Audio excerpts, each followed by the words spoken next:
Hey guys, it's Lazy. Today I am checking out the Ritualist Ascendancy for the Huntress class in PoE 2 Dawn of the Hunt update. I was not going to do the Ritualist Ascendancies until I found something that really caught my eye, so I kinda want to share that with you guys first. In this video, I'll break down all the Ascendancies note, discuss on why I think this might be one of the better defensive Ascendancies that we have right now, and I'll give you my honest thoughts on whether this might be worth playing when the update drops, so let's jump in and see what we got. The Ritualist is going to be the second Ascendancies for the Huntress class, and this class have a different feel, different theme to this. It's about like blood and sacrifice. It has some pretty unique themes compared to the other class, so I kind of really like it. This Ascendancy will focus on gaining buff through different means, mainly that you see from the trailer. You are getting another ring slot. And when it comes to building the Ritualist, it is very flexible. Again, I think defensive tools is really hard to build in PoE 2 right now. So having access to a lot of the defensive tool is not necessarily a bad thing. And hopefully we'll have some scaling options in the Huntress kit as well, so we'll have to see. Let's take a look at each of these Ascendancy notes and see what they do. So for starter, we will start with Blood Boy, and the skills put a Blood Boy effect on the monster, and when you kill them, they explode, spread corrupted blood to nearby enemies. It is going to be great for clearing packs of monster, and obviously I don't think it's going to be that good for single target damage. And not sure if this is going to have really good scaling as well, so from what I see in the numbers, it might not look that great, so we'll need something else, but I'll have an idea for this particular skills and why I think it might be usable in the later Theorycraft sessions. The next Ascendancy is going to be As the Whisper Ask, and this one will grant you the skill Ritual Sacrifice. And the skills will let you use it on the corpse of a rare monster to get a random monster modifiers, but from what I can see in the trailer, you actually use it on the monster corpse and then you get all of the monster 4 modifiers, which mean that you can absorb all of the monster modifiers if nothing changed, or I'm not sure if that's going to be the case. We'll have to wait for the patch on this one. But if it is the case, it is going to be very strong, and Ritual Sacrifice will take about 3 seconds. So assume that the skills will last for 40 seconds and you can probably support it with Persistence as well for it to last longer. Then it is going to be pretty good. 3 seconds every a minute or so to use for mapping will be fine. Ritual Sacrifice also have some potential combo with the Tame Beast. So like if you are able to find a beast with the Soul Eater monster modifiers, you can probably Tame Beast, revive the monster, and you can support it with some sort of support gem to make it have less HP and die faster, and then you can use it on the corpse of that monster to get the Soul Eater. And there are so many monster modifier in this game, but the very good one would be Soul Eater and a few more monster modifiers. So in order to find them or like fish for them and use Tame Beast, and then you can use Ritual Sacrifice on their corpse would be the best way to do it if GGG allow us to actually do that, and if not, the skills might not be too useful in a lot of scenarios. The Ascendancy notes that come after the Ritual Sacrifice one is going to be As the Whisper Demand, and this one, in my opinion, is not that great. So basically, you just remove 20% of your maximum life to grant a random monster modifier, and the monster modifier, because we have so many, you can get a really bad one. So unless you can only pull from a really good pool of monster modifier, if it's just a random old monster modifiers, I think this note will definitely be not worth it. Another thing that I'm kind of wonder about is I wonder if there's going to be a cooldown to the Ritual Sacrifice skills, because if there is, you can't really fish for a good monster modifier. It is not gonna be worth it because you're just gonna get a random bad one and you have to stick with it for like 20 seconds. If it's not, and you have some special use case where you can fish for a really good monster modifier just before the boss fight or stuff like that. But anyway, we'll have to see. Next up, we'll have Intricate Sigils, and this Ascendancy notes basically give you +1 charm slot and 20% more charm charges gained. And this is pretty good in my opinion. You don't get a lot of +1 to charm slots, so you get 1 by default, you get 2 on the belt, you get 1 on this, and you get 1 on the passive skill tree, so you can get up to 5 charm. And the next Ascendancy note, which is Mind Phylacteries. So it consumes 25% of your maximum mana to trigger the charm with insufficient charge. So technically in an ideal situation, you can have permanently all your charms up, which means you'll be immune to all elemental ailments, immune to stun. You can get them from the charm. You will have rarities, and with a lot of the unique charm comings, and we'll have to see, they might be some really strong one. And to be honest, I can already see someone is going to make a charm stackers if we have a lot of these strong unique charm as well. So a lot of flexibility, like I mentioned before, to this particular ascendancies. On the passive skill trees, you can also get some pretty good charm notables that increase your movement speeds, increase the damage, increase the effect of the charm, so it can actually be really strong when you are able to stack a lot of charm. And now we have the last note on the right side of the tree, which is Wildwood Persistence. And this Ascendancy note give you 5% increased life recovery rate per 5% missing life.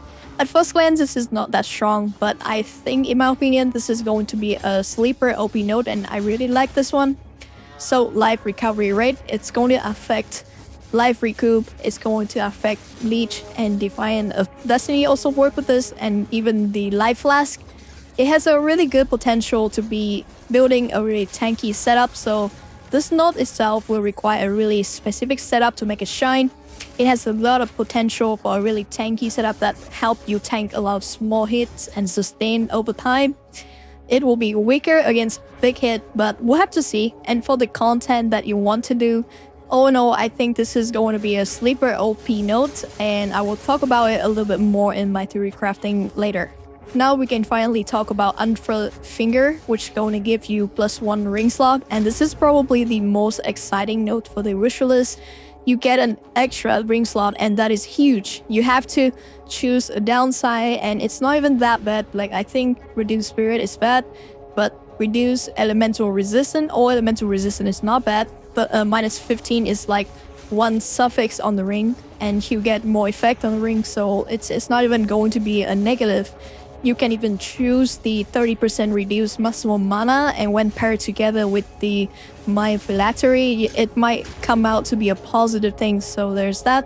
A lot of people are going with the -15 or elemental resistance though, because it's the easiest one to deal with.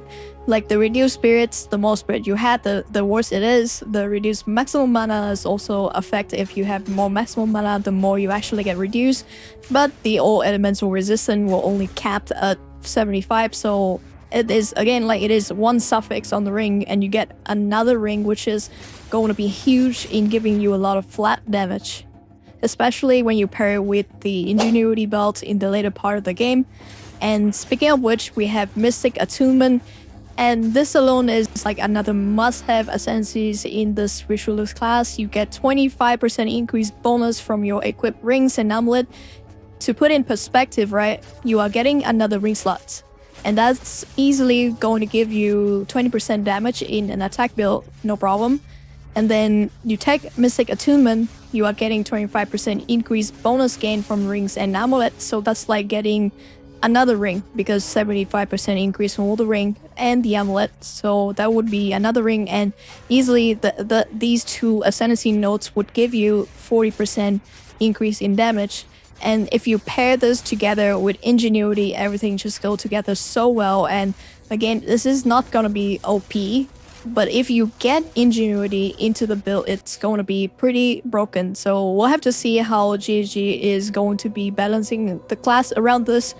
Again, this is going to be like a late game kind of class, so I'm not sure if it's worth it for league starting, but it is going to be a pretty good end game characters in my opinion. So yeah, and I think that's about it, covering all the ascendancy notes that the Ritualist Ascendancy has to offer. And now, as promised, let's talk about some theorycraft behind the defensive layer that the Ritualist can actually get. For starter, for the ascendancies, definitely you want to get Unfurled Fingers for extra rings and Mystic Attunement. As I said, these things are probably mandatory when you are looking at the Ritualist. It is extremely strong that you are getting another ring slots, and this make it so. And all in all, like with this, and if Ingenuity belt is still in the game, you are getting like 5 rings, and it's just that strong. I am also looking to add things like Defiance of Destiny into the build, which Mystic Attunement will also help it scale even higher. So Defiance of Destiny actually have great synergies with our build. It gives strength, it gives maximum life, and then it gives life recovery before you are hit. So all of these things together just make the build really tanky. And for Defiance of Destiny, you can corrupt it, the unique line, to bring it up to about 12%. And with 25%, you can easily bring this up to 15%. So it works together with Mystic Attunement, which is why this is going to be so strong. And I think this is one of the best amulet you can have for this particular setups. And for the other two Ascendancies node, what I'm looking at is we should definitely need to get Wildwood Persistence. This at first glance is not that strong, but because we are going for a tanky build, and I'll explain a bit later, these increased life recovery rate is extremely strong. So like the only life recovery rate that you get on the passive skill tree is the Hail Heart, which gives you 15%. And if you are half health, this will give you 50% increased life recovery rate, which is extremely crazy, and it scales with recoup, which means that you can potentially play some AFK tanky build that just stand there and dishing out the damage.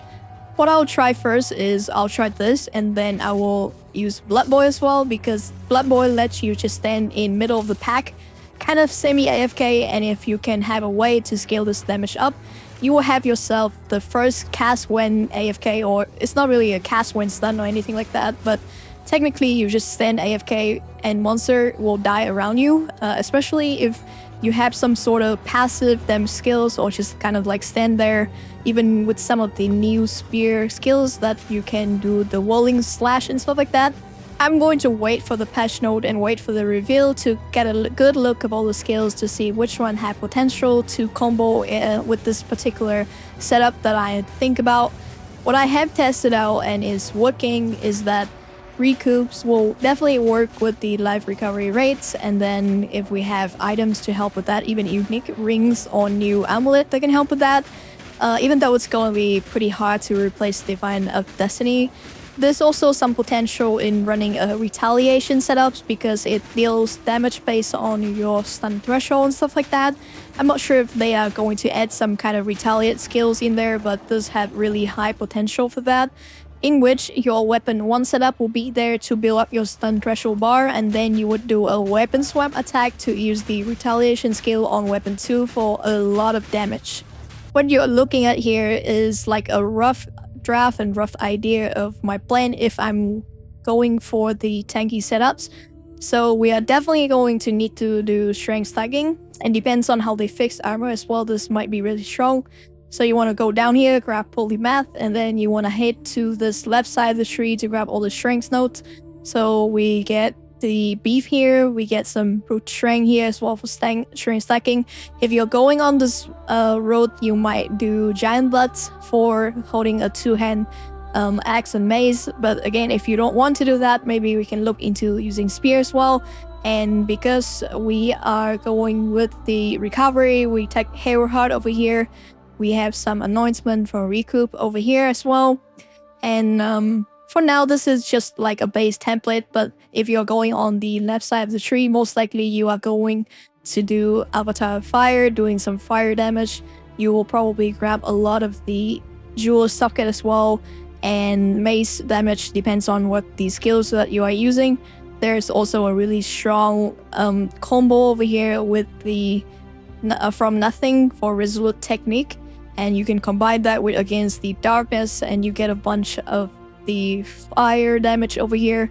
I think I had increased strength and fire damage, so you get a bunch of these notable, and then they all add up and give you a lot of the strength percent over here, so you get a lot of strength stack from this. So right now, just like a rough idea, I have 800 strength. You can definitely get a lot more than this, so that's like almost 100 strengths from this particular jewels. And for the items against Defiance of Destiny, we are getting it buff with the Ascendancies. We're getting 3 ring, and on each of these ring, you can get a bunch of attributes, strength, maximum life, Ingenuity Bell if it's going to stay in the game. We are getting body armor for even more strength stacking. So basically, we're getting a lot of life. we're getting the surrender, so it will recover life when you block, and we are going for block as well. So it won't be a class where you are looking at like doing a lot of damage, but it will be extremely tanky, and it will be really good for content that is not evolving, like pinnacle bossings, and it's going to be like some sort of chill farmer, like ritual farmers, maybe bridge farmers, maybe expeditions where you are going into an area and you're looking to stand there and tank everything and destroy everything.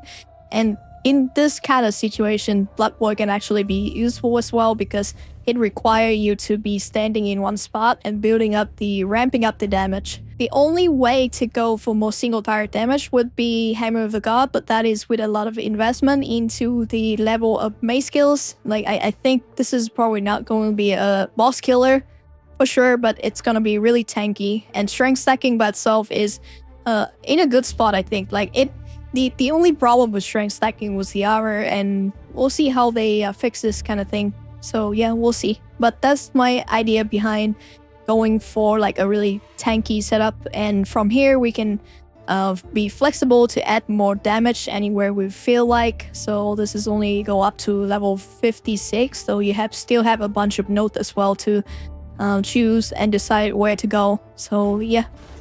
To wrap up, I think the Ritualist Ascendancy has a lot of potential. It is definitely not gonna be like a really first strong lig starter though, because it does require a lot of good items for this build to shine. It might take a bit more effort for play testing as well to see, for example, Ritual Sacrifice, does it work with Tame Beasts? Because if it does, it should be fine as a lig starter as well. Recoup mechanics and life recovery rate is often underlooked as a defensive layer tool, so like Wildwood Persistence should be really good. And I have had, like, as you can see, this is character in the background here. I'm just tanking with the Chronomancer and recouping mana.